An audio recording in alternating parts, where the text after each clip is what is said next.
Добрый день, дорогие подписчики и гости канала. Сегодня с вами я, один из авторов телеграм-канала «Генерал СВР», генерал-лейтенант службы внешней разведки, тот человек, которого вы знаете как Виктор Михайлович.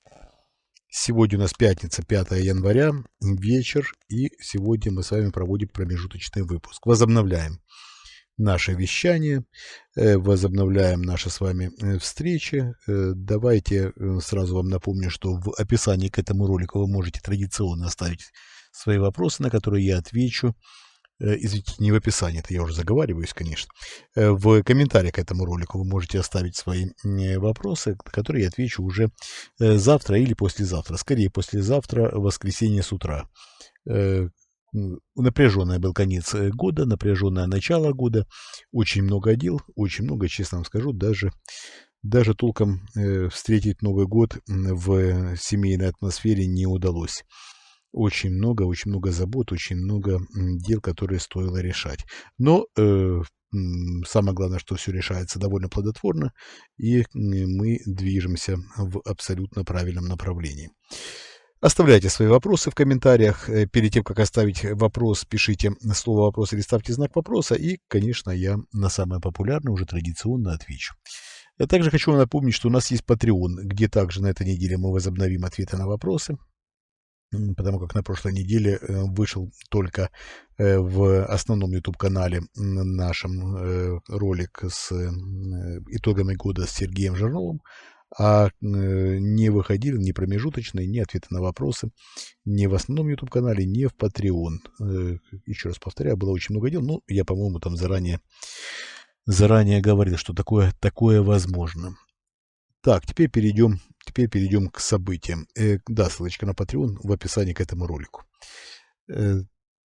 Самое основное, что на этой неделе нас впечатлило и, скажем так, озаботило. Озаботила беспечность граждан России. Беспечность граждан России не особо большая тайна, да, и не особо большая загадка. Граждане действительно обеспечены, живут своей жизнью, несмотря на репрессии, несмотря на разные перипетии, несмотря на падение уровня жизни, несмотря на очень многие вещи. Люди живут, стараются не замечать каких-то довольно важных событий, довольно важных эксцессов. Пропажа президента России Владимира Путина, в кавычках, конечно, потому как его роль исполняет двойник, тем не менее, в информационном пространстве тот человек, которого называют президентом России Владимиром Путиным, пропал.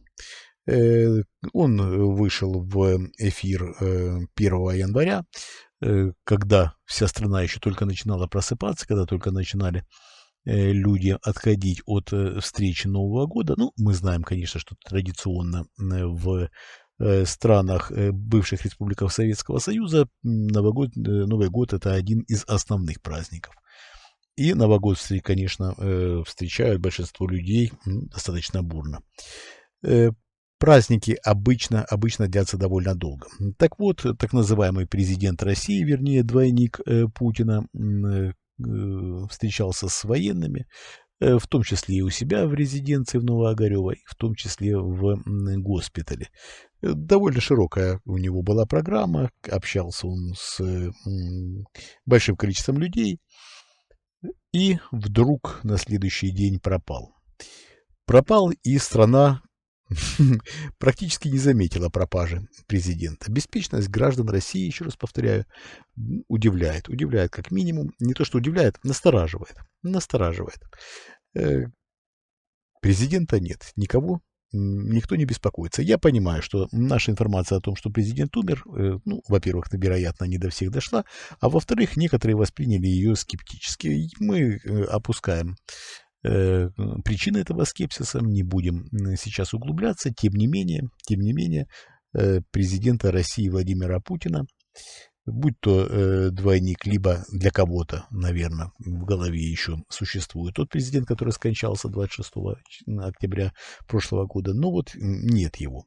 Нет, и как бы и не страшно, да, страна живет своей жизнью, а то, что президент ранее появлялся регулярно в новостях, по крайней мере, упоминание о президенте, о том, что он якобы что-то делает, вероятно, находясь в морозилке, Ну, тем не менее, двойник упорно что-то делал, выдавая себя за президента, и информационная повестка была насыщена.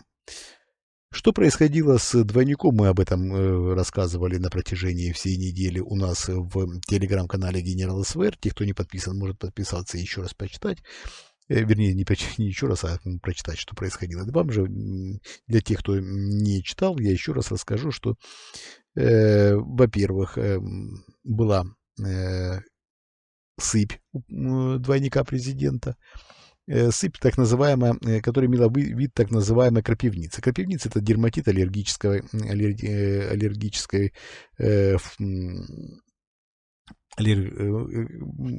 дерматит, извините, что не медик и иногда путаюсь в медицинских терминах, вы уж меня простите, не медик. Так вот, дали лекарства, взяли анализы, сыпь вроде бы начала проходить, но обнаружили отравляющие вещества в организме двойника президента. Отравляющие вещества в малых количествах ничего здоровью двойника Путина не угрожает, все в порядке, он довольно неплохо себя чувствует. Единственное проявление, которое было, это вот, соответственно, крапивница, так называемая, которая, аллергический дерматит, который, вероятно, был как раз на вот на эти отравляющие вещества. Сейчас пытается выяснить, каким образом отравляющие вещества попали в организм двойника и вообще, что это было. Довольно серьезное расследование сейчас проходит. На сегодняшний день никакие результаты расследования не дало. До сих пор все эти события остаются под покровом тайны. Но наши самые прозорливые подписчики и гости канала могут делать свои предположения, могут делиться этими предположениями в комментариях, задавая вопросы, и я попытаюсь вам как-то намекнуть на то, что происходит, наверное, уже отвечая на вопрос. Что же касается дальнейших событий. Дальше было проведены некоторые косметические процедуры, и двойник президента даже успел сняться после этих процедур в роликах, которые, опять-таки, будут отложены на потом, так называемые, будут существовать в виде консерв, которые будут вскрывать при необходимости. Я вам скажу, что не менее происходящее не менее чем нас, не менее чем, скорее всего, и вас, удивляет, извините, секретаря Совета Безопасности Российской Федерации Николая Патрушева. Патрушев, честно говоря, невероятно удивлен, что авантюра с двойником выходит такой долгоиграющий. А в свою очередь люди из так называемого Политбюро 2.0, которые сплотились вокруг Патрушева, удивляются, как это вообще все замечательно происходит. И как это Николай Платонович решил пойти на поводу у того самого Политбюро, у этих людей, которые в принципе-то ему ненавистны, и согласился на их условия по транзиту власти. Я напомню, в чем состоит транзит. Транзит состоит в том, что после выборов президента, так называемого, вернее, двойника президента должна выбрать в качестве Путина президентом России, и в дальнейшем так называемый Путин, вернее, его двойник, формирует новый, извините, кабинет министров. Премьер-министром становится сын Николая Платоновича Дмитрий Николаевич Патрушев, который в скором времени становится президентом, потому как двойник Путина объявляет о своем скором выходе. Еще полностью не сформулировано, куда он именно уходит. Скорее всего, на председателя Конституционного суда, а там посмотрим. Скорее всего, возглавит Конституционный суд. Не уходит двойник совсем с политической арены, будет таким своеобразным ментором, мерилом, называйте это как угодно. Тем не менее, этот транзит запланирован.